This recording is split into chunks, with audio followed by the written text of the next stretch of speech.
2 may end up in the greatest Ford and Chevy clash yet.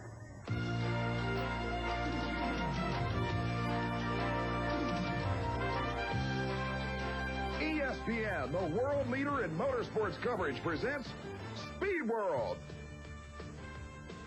Welcome, everybody, to the Centrum in Worcester, Massachusetts. I'm Brett Kedner, and in just a minute, the biggest battle of monsters since Godzilla took on King Kong is about to take place. The defending world monster truck champion, Fred Schaefer in Barefoot, will take on the man who finished number 2 in the world last year, Jack Willman in Taurus, in an all-star field headed by these two killers. Hello, everyone. I'm Chris Chapman at the State Fair Arena in Oklahoma City, Oklahoma. Coming up, a Rock'em Sock'em Classic Western Shootout featuring the fastest guns in mud racing. The defending champion, Larry Jarrett, from right here in Perry, Oklahoma, the Locomotion Supercharged Chevrolet will be one of the toughest contenders, as will the sport's quickest and fastest Ford.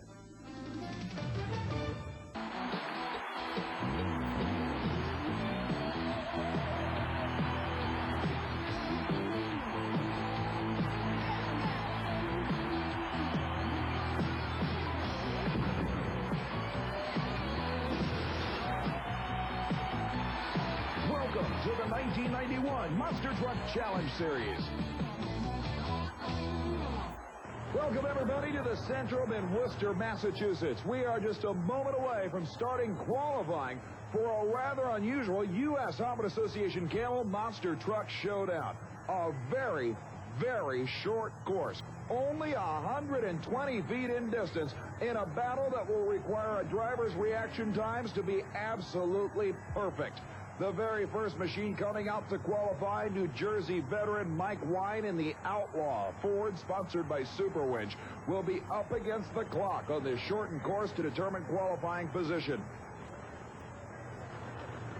As always, the Centrum event is one of the biggest and best on the U.S. Harvard Association Trail, drawing the top competitors in the monster truck battle for the Camel World Championship in 1991.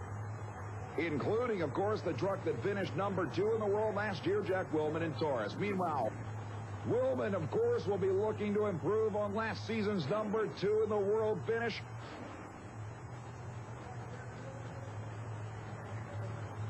Willman stages up, signals that he is ready. He'll take the first qualifying run.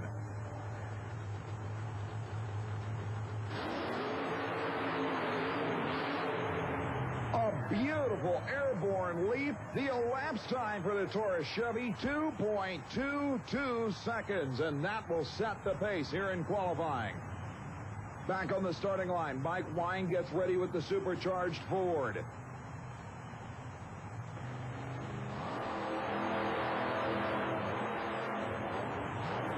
The elapsed time, 0.6 of a second slower than the Taurus machine, 2.82 seconds for Mike Wine's Jersey Outlaw. That will bring out the Breen Brothers entry, the Whiskey Business Chevrolet from Missouri, with Ken Deppy behind the wheel. Deppy, a relative newcomer to the U.S. Harvard Association Trail, but with a truck that has more than enough power, he will be up against probably the most powerful truck in the history of this sport. The truck that, regardless of its power, had a driver strong enough to win the 1990 U.S. Harvard Association Camel World Championship, Fred Schaefer in Barefoot.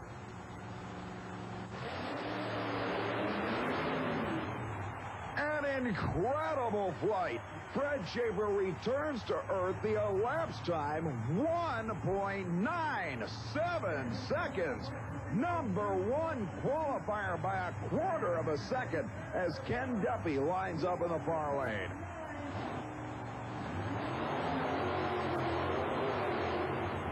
A bizarre landing, but actually an exceptional run, 2.79 seconds.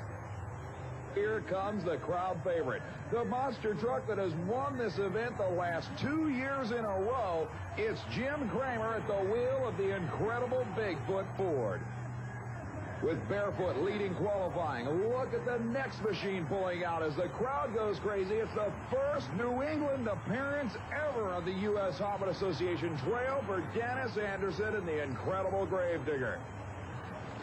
The rear-engine Chevy from Kill Devil Hills, North Carolina. The wild man of monster trucks behind the wheel. Unbelievable flight for Dennis Henderson. Straight up and down just before the finish line. The elapsed time, 2.25 seconds. It'll put him right now, number 3 in the field. Kramer on the line and ready. Another incredible flight. Kramer lands it with an elapsed time of 2.26 seconds, 100th of a second slower than the Gravedigger Chevrolet. Coming up, one of the winningest drivers of this 1991 season. We call him the working class hero, the unsponsored First Blood Ford of Rob Fuchs. Moves it up against John Breen and the Micro Machines Chevrolet.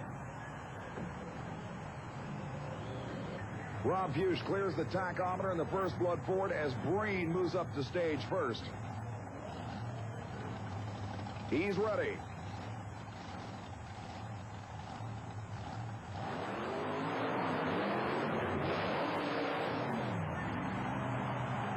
But I don't think the handling problems were caused by anything going on in the cockpit. It looked as if the machine did not have front-wheel drive when it left the starting line.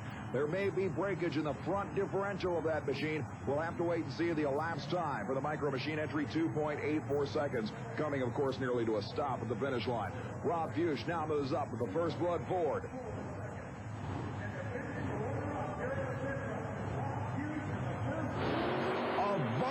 Launch and an equally violent landing. Rob Fuchs stops the clocks at 2.24 seconds. He'll move into the number 3 spot ahead of Gravedigger and Bigfoot. The unsponsored independent is still as wild as ever. Stay with us.